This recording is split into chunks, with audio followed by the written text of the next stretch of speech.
Salut à tous, le journal du foot de ce mardi 22 décembre. Instant confession pour Lionel Messi, la star du Barça, a accordé une interview qui sera diffusée en intégralité dimanche prochain sur la chaîne La Sexta. Une radio catalane a diffusé un extrait de cet entretien dans lequel Messi revient notamment sur le dernier mercato marqué par ses envies de départ. C'est vrai que j'ai passé un très mauvais moment cet été, ce qui s'est passé avant l'été, la façon dont la saison s'est terminée, le burofax et tout ça. Ensuite, j'ai traîné un peu en début de saison. Aujourd'hui, je vais bien et j'ai envie de me battre sérieusement pour tout ce qui nous attend. Je suis excité, je sais que le club traverse une période difficile et que tout est difficile autour de Barcelone, mais je suis impatient, a expliqué l'Argentin. Lionel Messi qui a poussé par ailleurs un cri du cœur lors d'une interview cette fois pour le journal Marca qui lui remettait le prix de Pichichi, c'est-à-dire de meilleur buteur de la saison dernière. La star Blaugrana n'en peut plus de jouer des matchs sans public. La vérité c'est que cela devient horrible et c'est pourquoi nous voyons des matchs qui se ressemblent. C'est difficile de gagner, de jouer contre l'adversaire et c'est tout. La pandémie a beaucoup changé le football et pour le pire a lâché le joueur du Barça. D'autres récompenses ont été attribuées en Espagne. Le Real Madrid est à l'honneur grâce à son titre de champion décroché cet été. Auteur d'une grosse saison 2019-2020 avec 21 buts et 8 passes décisives en championnat en 37 matchs, Karim Benzema a été désigné meilleur joueur de la saison. Avec cette distinction individuelle, l'attaquant français met fin à l'hégémonie du duo Messi-Ronaldo qui avait remporté les 11 derniers trophées Di Stefano. Zinedine Zidane et Thibaut Courtois ont également été récompensés en tant que meilleur coach et meilleur gardien de la saison dernière. Les rumeurs du mercato qui approchent à grands pas, la porte s'ouvre clairement pour le PSG dans le dossier Dele Alli.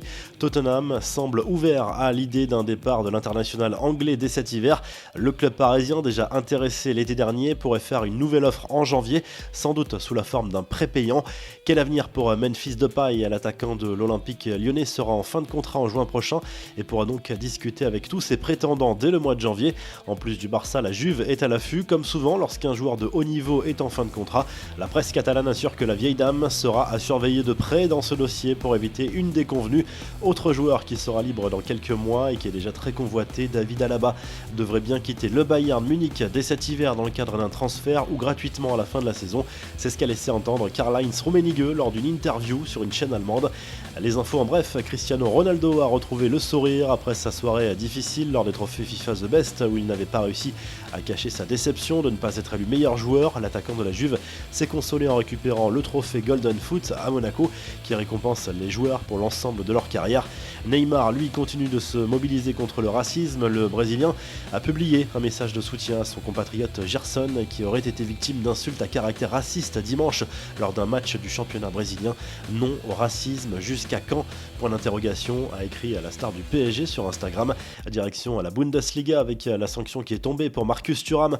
L'attaquant français a écopé d'une suspension de 5 matchs, plus 1 avec sursis pour son crachat contre un adversaire lors d'un match de Bundesliga contre Hoffenheim le week-end dernier.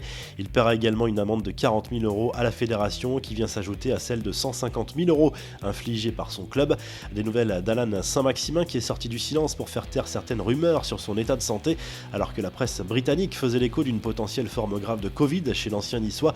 Saint-Maximin est apparu en forme sur Instagram pour démentir cette information. La revue de presse France Football propose ce mardi un long entretien de Robert Lewandowski. L'attaquant du Bayern Munich aurait sans doute remporté le Ballon d'Or cette année si l'édition en 2020 n'avait pas été annulée, mais il se consolera avec le trophée FIFA The Best du meilleur joueur.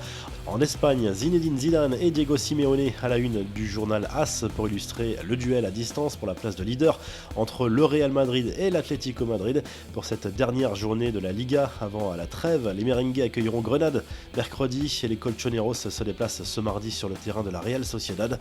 Le Mundo Deportivo se concentre de son côté sur le déplacement du Barça sur la pelouse de Valladolid.